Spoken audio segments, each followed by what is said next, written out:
Dear students, good day. Today we are going to discuss one of the most important topic in accounting, which is long-lived assets.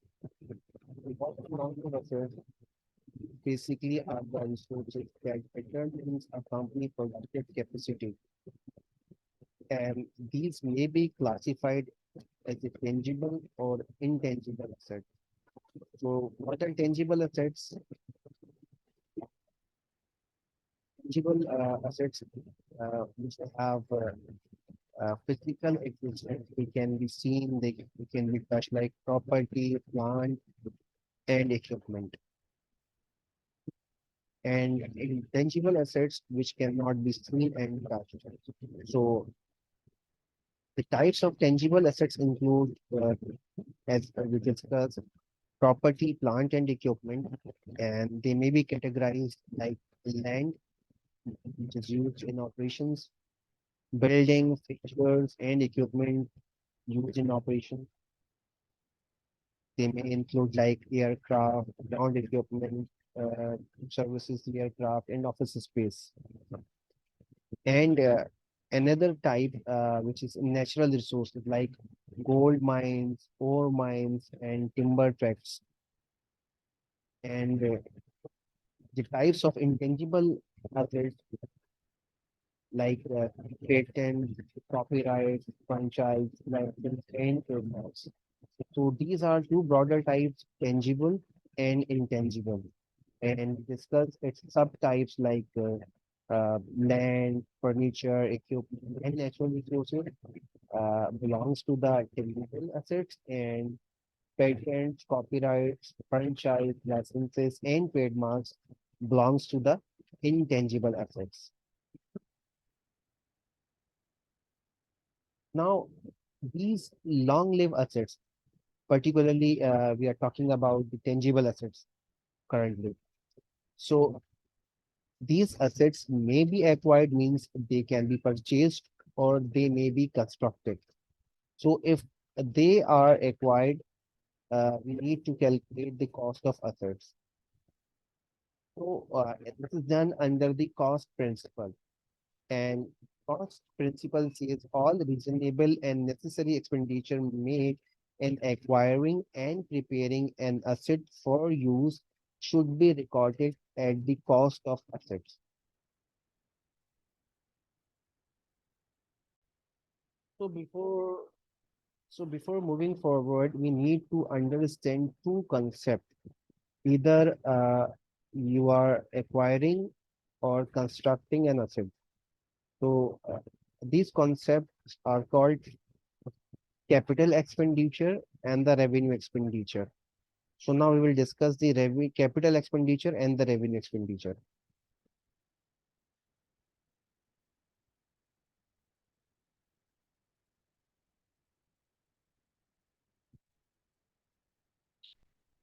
So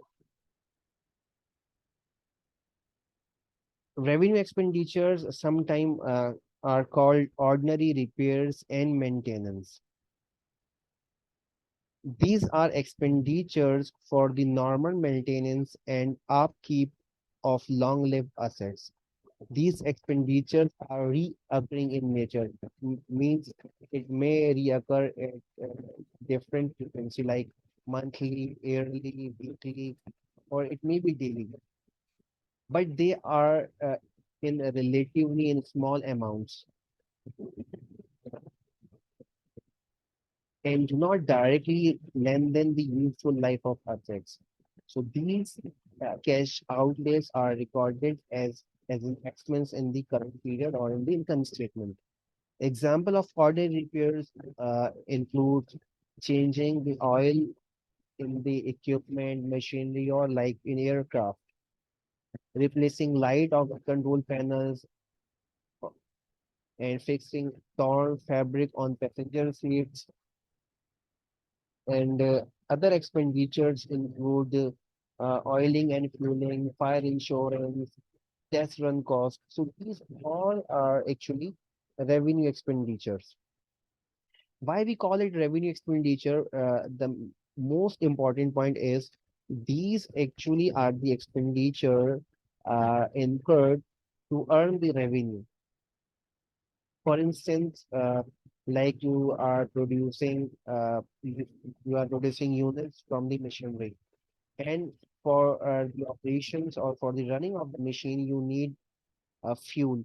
So the fuel expense are the revenue expenditure, because these expenditures are mandatory for the running or for keeping up the machine in operations, but they do not enhance the capacity or lengthen the life of machine. So these actually are the revenue expenditure. Another important point, these expenditures are incurred when the machine has been set up for the use. Okay, so these are called revenue expenditure. Now, capital expenditures, additions and improvements are expenditures that increase the productive life, operating efficiency, or capacity of the asset. So these capital expenditures added to the appropriate asset accounts means they become the part of the cost of the asset. They are infrequent, means they don't reoccur frequently. Involve large amounts of money, means if you are paying for fuel, it may be a cost of $50, $100, but for additions and improvement, it may be $1,000, $2,000, $5,000, and increase an asset economic useful life. So infrequent in nature, involve large amount, and increase the life of the asset. So these expenditures are called capital expenditure. So it includes major overhauls, complete reconditioning, major replacement and improvements.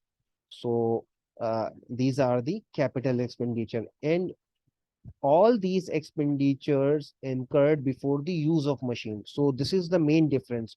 For revenue expenditure, expenditures or expense incurred after the use of machine, and capital expenditures incurred before the use of machine. So all these expense which are categorized as a capital expenditure become the part of the cost of machine. This process is called capitalization. Means you add all the expenses in the cost of machine.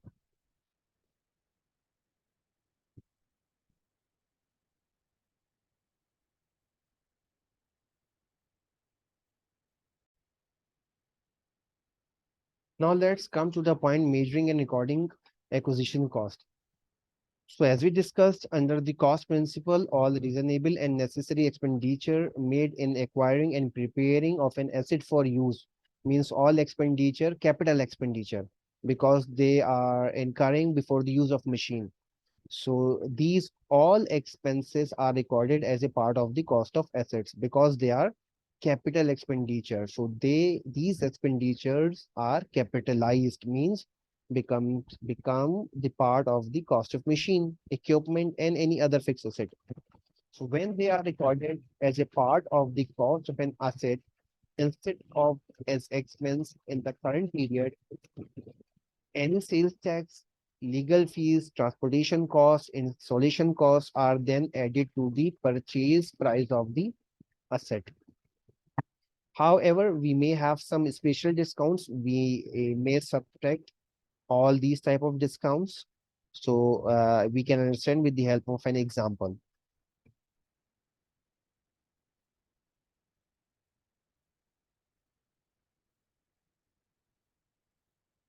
Now, for example, we purchase an aircraft and its invoice price is $780,000,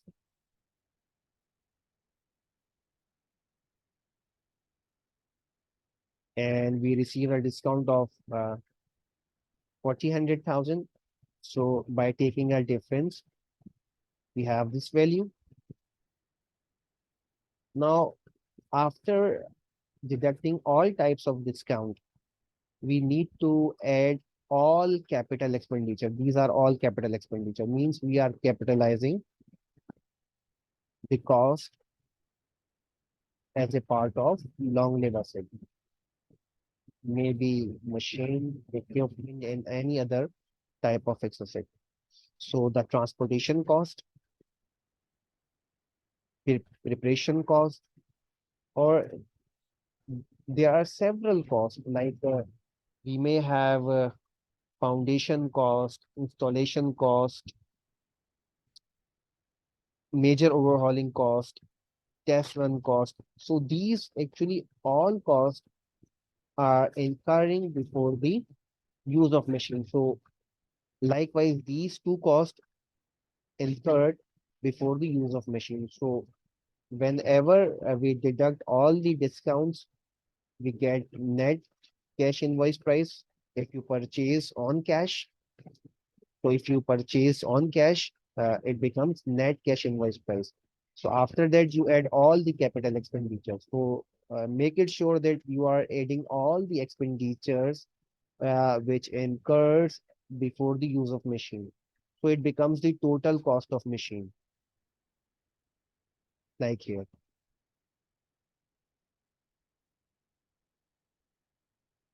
So if you are acquiring machine, you need to use this method.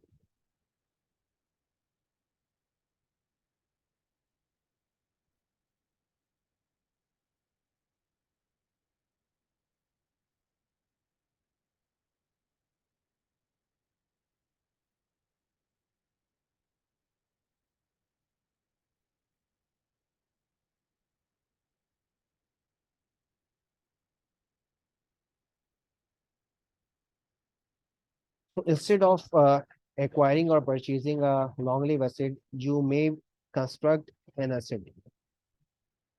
So when a company does so, the cost of the asset includes all the necessary costs associated with the construction. Means during the construction, you may have labor, material, and in most situations,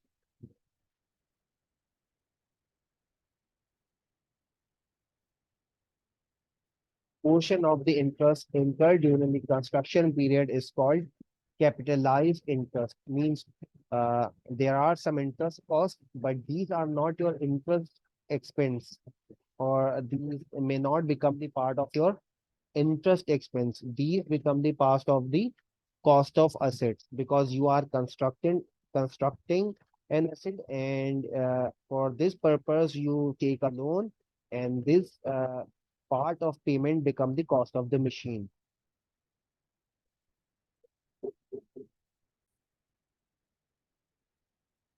So initially, the capitalized interest is recorded as interest expense debit and the cash credit.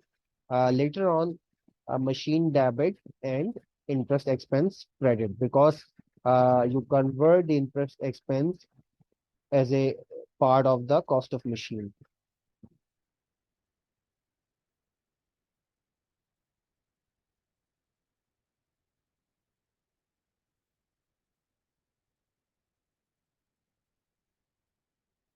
So let's take an example. Capitalizing labor, material, and a portion of interest expense has the effect of increasing assets, decreasing expense, and increasing net income. Means, for instance, if your interest expense is decreasing, your net income increases. And when you classify these expenses as an asset, your total asset also increases. So, for instance, Southeast is a company which is constructing a new hangar, paying $600,000 in terms of labor cost, $30,000 in supplies and material, and also paid $100,000 in interest expense. So, what is the total cost of an asset which is constructed by the Southwest company?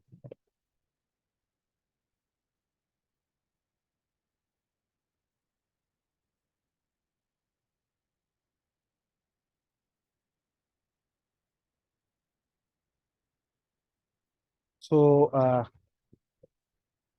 cost of hangar, labor cost,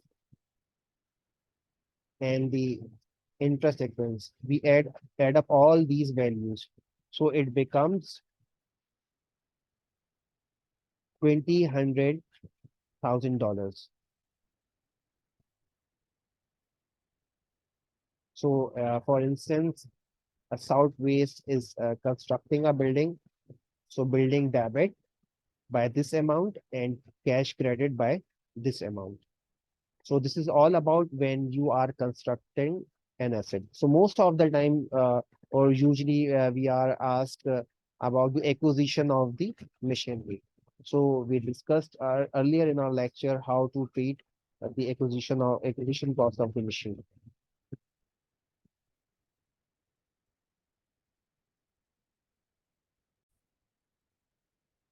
Now let's do some practice of capital and revenue expenditure. So major replacement of electrical wiring throughout the building. So it's a major replacement. So it becomes a capital expenditure. However, it is incurred after the use of machine, but it's a major expense. The second is repair to the front door of the building. It's a recurring part, or even after the use of the machinery, so it becomes the revenue expenditure. Annual cleaning of the filter on the building air conditioning. It's also a recurring part of the cost, so it becomes a revenue expenditure. Significant repairs due to damage from an unusual and infrequent. So, as we discussed, if expenditures are unusual, infrequent, or large in amount, these expenditures are called capital expenditure.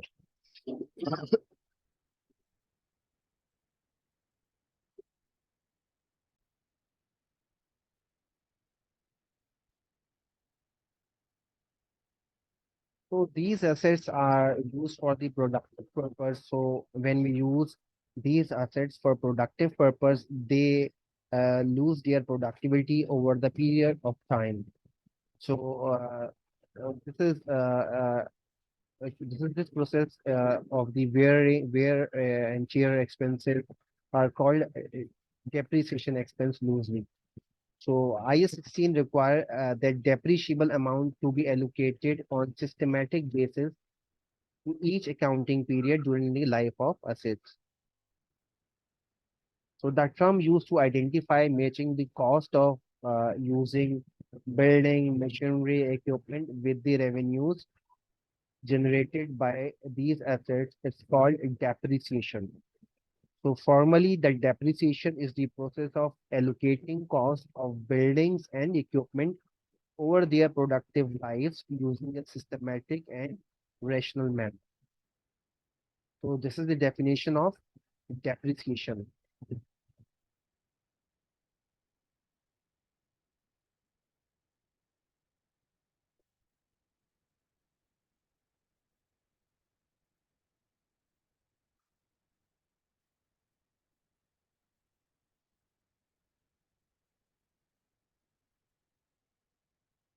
So like we have a aircraft whose cost is 750 $100,000.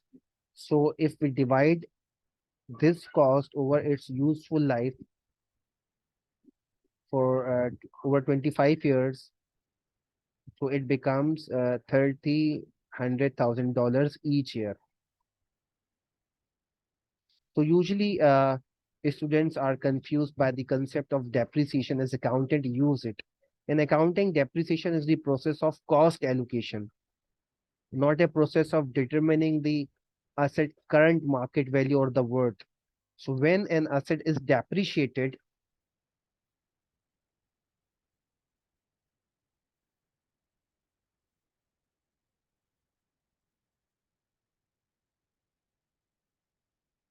the remaining balance sheet amount probably does not represent its current market value. So on the balance sheet subsequent to acquisition, the undepreciated cost is not measured on the market on the fair value basis.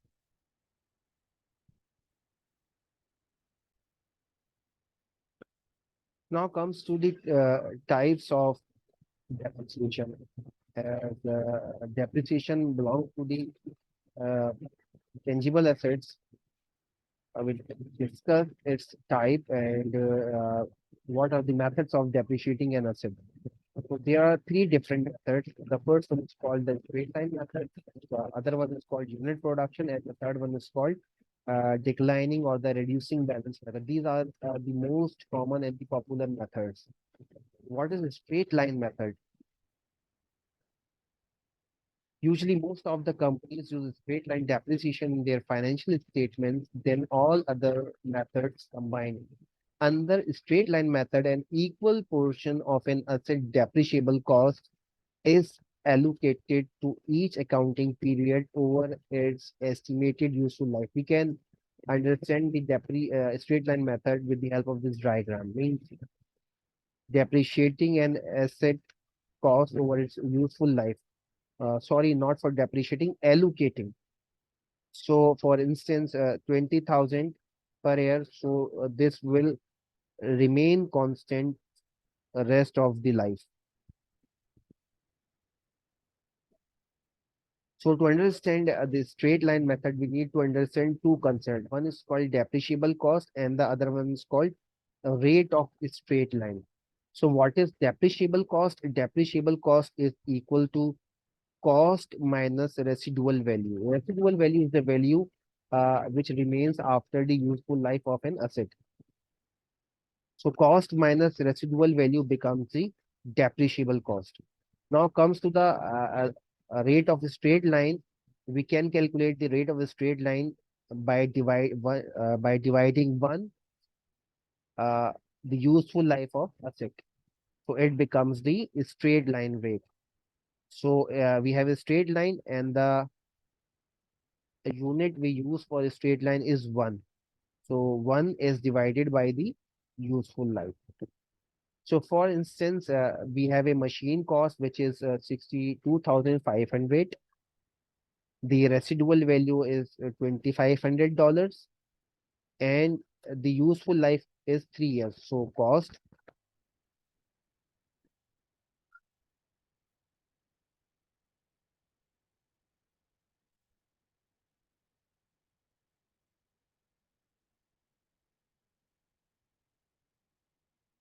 residual value are $2,500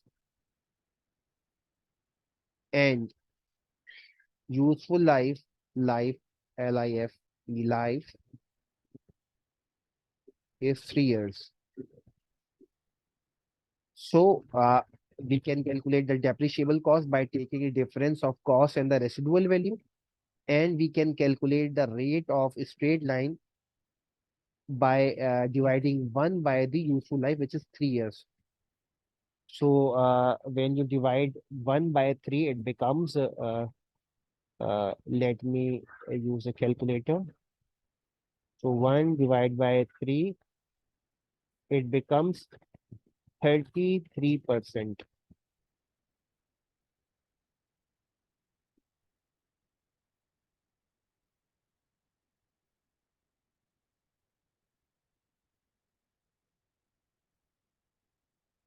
So when you divide 60,000,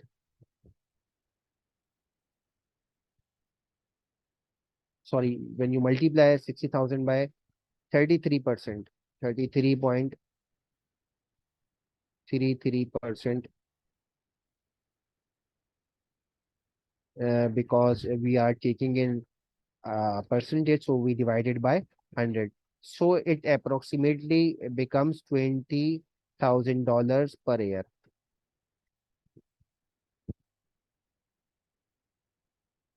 So this is the formula of straight line. So now comes to the Excel, and we will make a schedule of depreciation, which later may be helpful for uh, other purpose like reducing balance method.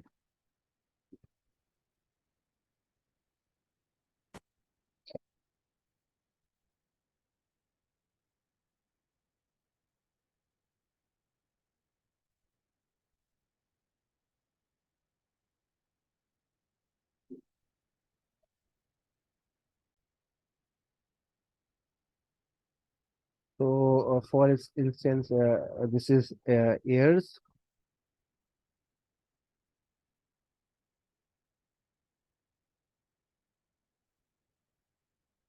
years. It shows life of an asset. So the useful life is of 3 years. So 1, 2, and 3. So this is the computation part. Computation.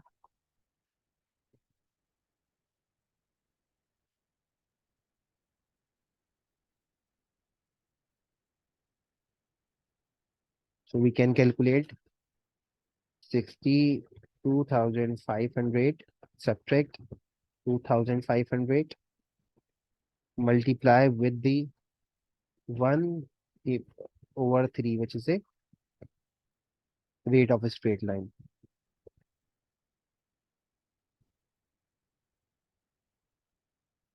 So it becomes a $20,000. So over the useful life, it becomes $20,000. And your annual depreciation expense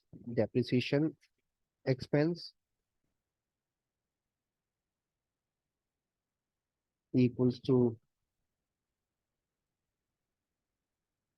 this.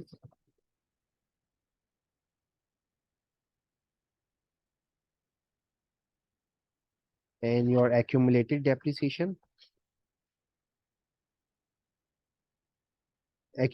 means additive.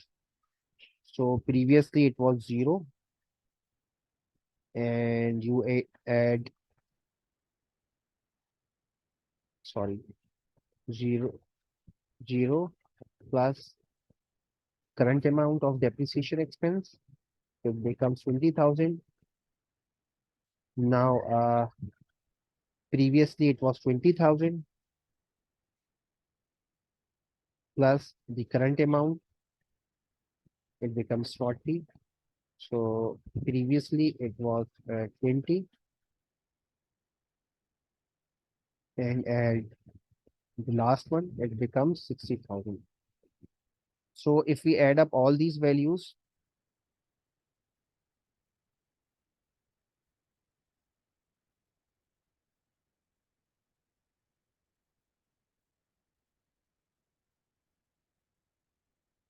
this all becomes 60,000. Now calculate the book value.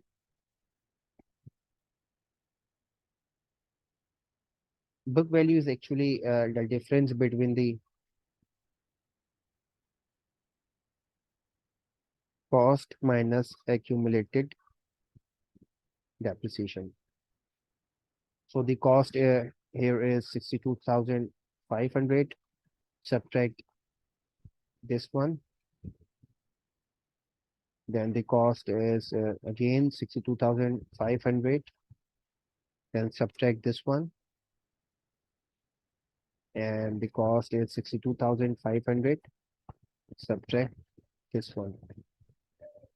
So you can easily observe that at this point, the total depreciable cost was $60,000, means cost minus residual value. So we can depreciate an asset to the depreciable cost. So the total depreciation expense is $60,000, and the remaining book value at the useful life of an asset uh, uh, remaining is $2,500.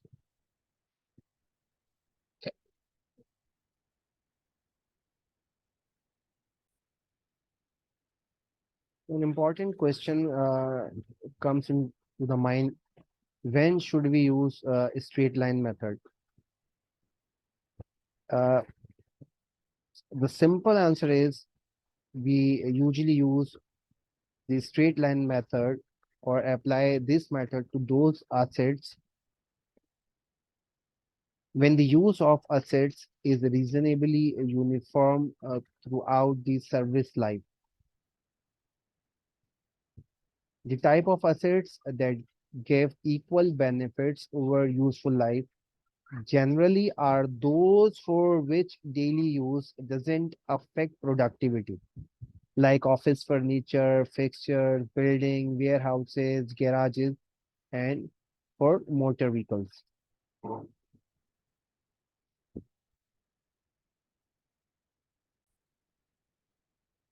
But in many instances or many circumstances, we have some assets which rapidly use its productive capacity or obsolete rapidly. So in this case, a double decline or the reducing balance method is the best method for use. So we can take the similar example.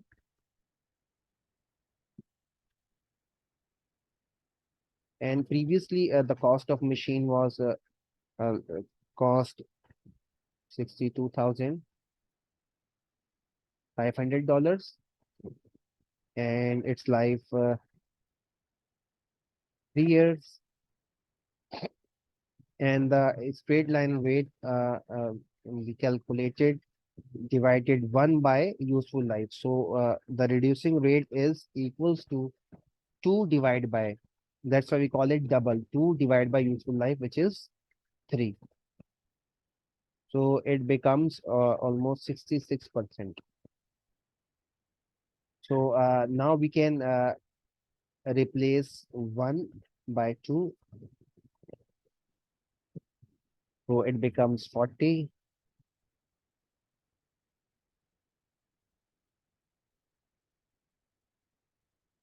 So the total depreciation expense of $40,000, accumulated 40, and the remaining book value is $22,500. Now, the difference between the straight line and the double decline method is initially we applied the rate to the cost of machine. Initially means the first year. Later on, we will apply the rate to the book value of the machine, which is generally can be found in this column. Okay.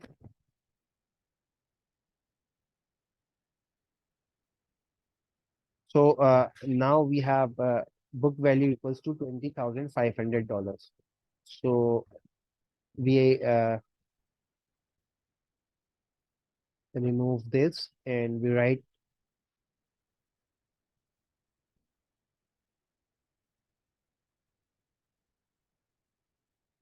22,500 and it becomes $15,000. So depreciation expense is 15,000. Now accumulated is $55,000.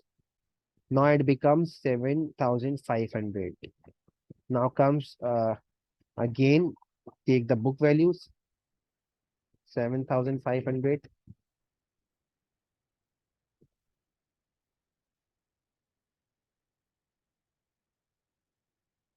So it becomes 5,000. Depreciation expense 5,000. It becomes 7,000 and it becomes minus 7,500.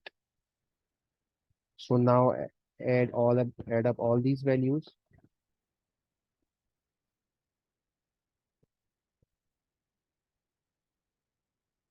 Let me check. I think we have made some mistake. So we made a mistake here. We need to only take the cost. So it becomes 41167. So it becomes accumulated depreciation. It becomes the book value. So now we take this value.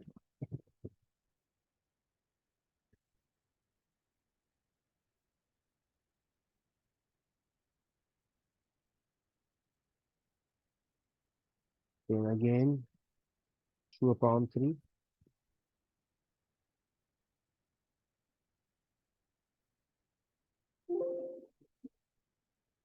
28208 33, then 33. So 13888 and Now your book value is 6944. Again, again, uh, we divide 694444 by 2 divided by 3. It becomes 4629 and it becomes 6944. So if you have a careful look, you can observe that now at this point the total depreciable cost has exceeded by $185 because you can depreciate the asset to the $60,000, which is your depreciable cost. But you have depreciated an asset by more than $185. So while using this method, you need to be careful that if your depreciable cost exceeds, so stop at that point and arbitrarily set this value. So this value exceeds by the amount of $185. So what can we do? We can uh, here we can subtract $185 from here, and now it becomes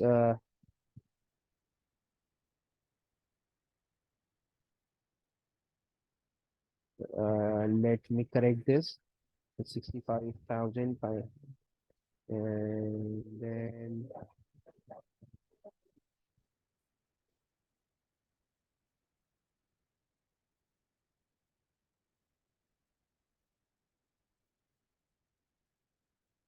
so we can add $185.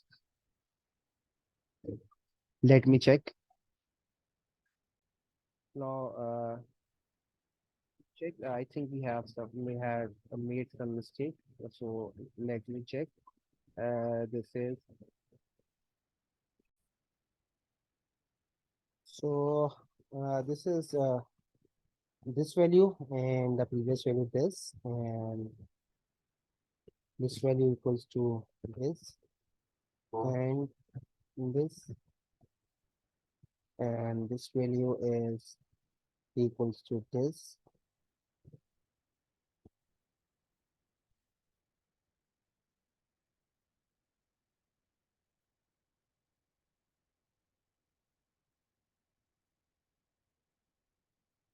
So we have 4116 this value. Now add E6 and E5, then E7, E6 plus E5.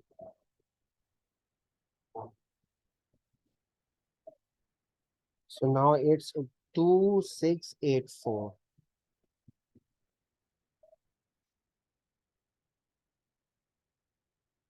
Now it's approximately 2499. It becomes $2,500. So while keep this method in touch, you need to be careful that you need to you need to be careful that your asset can be depreciated only to the depreciable amount. If it is depreciated more than the depreciable amount, your book value falls than the residual value.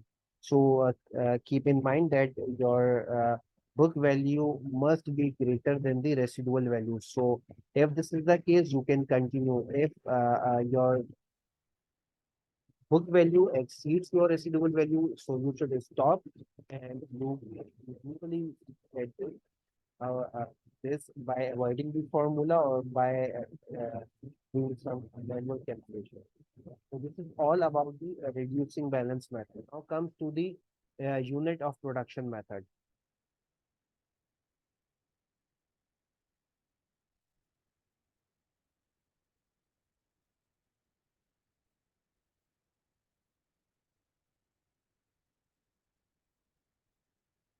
So this is very simple method. Uh,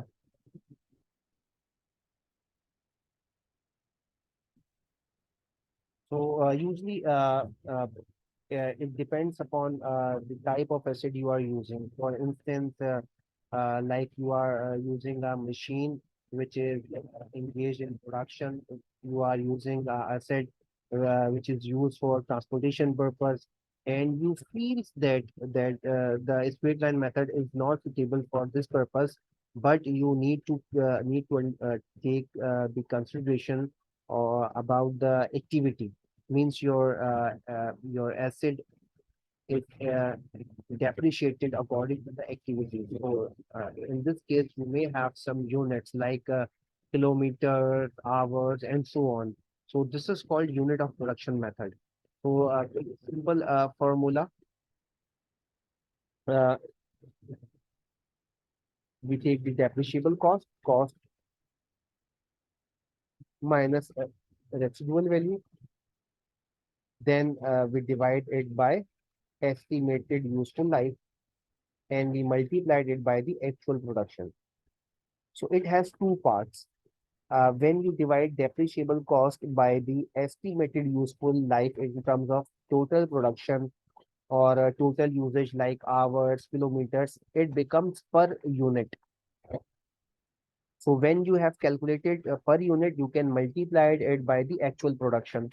So for instance, the acid you have, like in previous example, have a life in miles. So it may be used 100,000 miles over its useful life. So we divide the cost minus the residual value, which is $2,500 by 100,000. So it becomes $0.60 or the 60 cent per mile.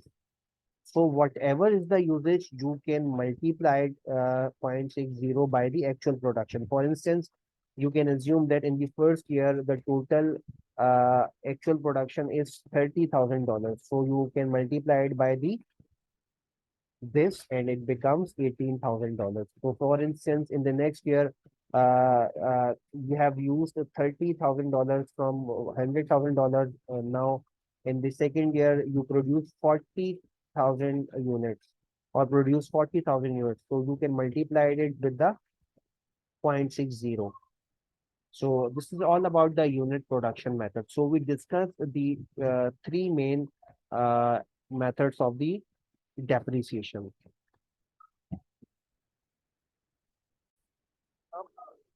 Now comes to the point, how can we make adjusting entry of the depreciation expense? So for all years, like one, two, three, you can make depreciation expense debit, depreciation,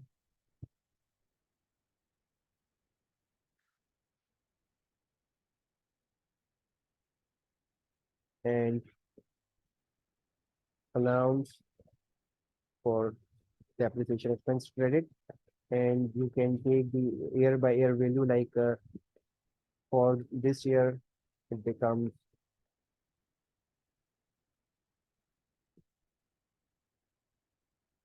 for the next year, this value, and for the subsequent year, this value. So this become the adjusting entry for the depreciation expense. Now comes to the how can we make the balance sheet of the asset. So for this purpose, we can take the cost of machine, like, or any other asset like cost. This is called partial balance sheet. Usually we develop a partial balance sheet while dealing with the depreciation, but for the whole accounting purpose, this can be a part of the total balance sheet. So cost of the machine was $62,500. Now let me use Excel for this purpose. So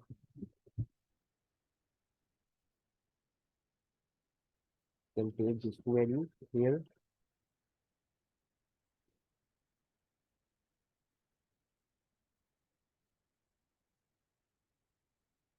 Cost less accumulated depreciation till date. Whatever is the date you are making balance sheet.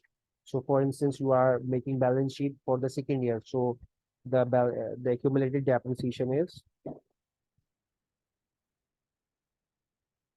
so now we can name it book value.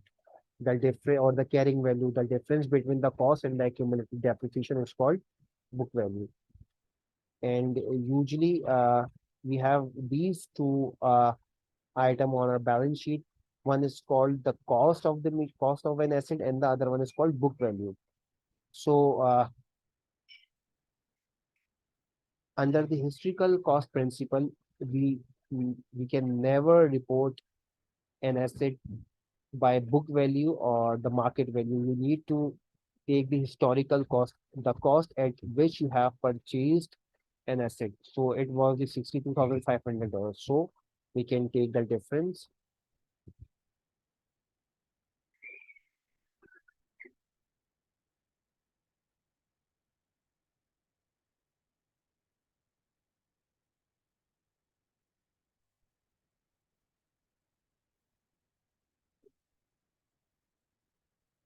So this is the book value of the machine. So you can report in the balance sheet, or you can draw a partial balance sheet like this.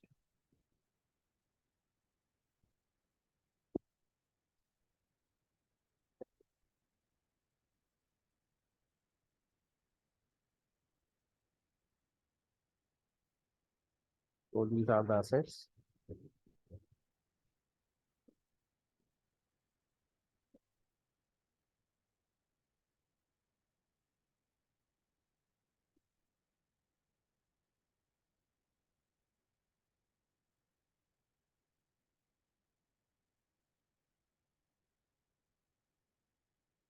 Okay.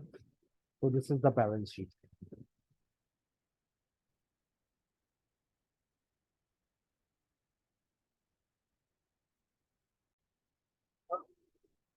Now comes to the disposal of a machine or any other tangible asset. For instance, at the end of the year two, you decided to dispose of this machine uh, by uh, by the amount of $6,000 cash. So for any gain and loss calculation by disposing an asset, like for instance, you are disposing an asset, so you need to take the difference of two value. The first one is called the book value, and the other one is called the market price you are getting. So for instance, at this point, like you are selling this machine, at the end of the year two, the book value of your machine is like this, and the market price is $6,000. So you can report it negatively for the sake of simple calculation. So $6,000. Now you can sum up the value.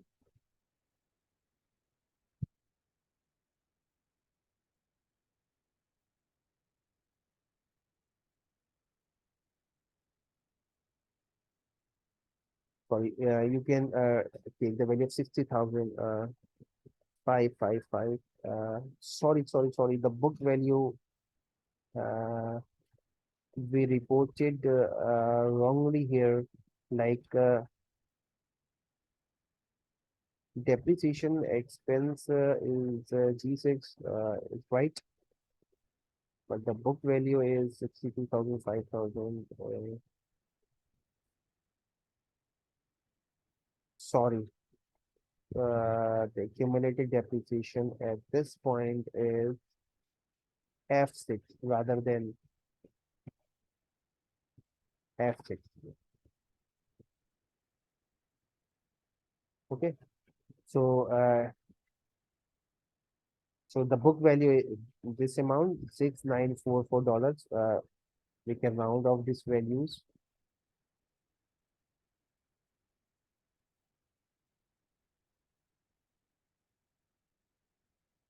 Okay. So we have this value 6944 and we received $6,000. So the total gain by selling or disposing of this asset is $944. So this is called gain on sales. So this lecture is all about the long assets, types of long-lived assets, classification of different types of depreciation methods, and the disposable of an asset. So in the next session, we will discuss about the intangible assets, the types of intangible assets, how do we uh, depreciate intangible assets. Usually, we don't use the word depreciation, but for the sake of simplicity, to make you understand, we use the word depreciation. So, thank you so much. Hopefully, this lecture will definitely help you understanding the basic concepts. If you have any question, you can post and I will definitely answer you. And hopefully, this lecture definitely uh, help you out. Thank you so much.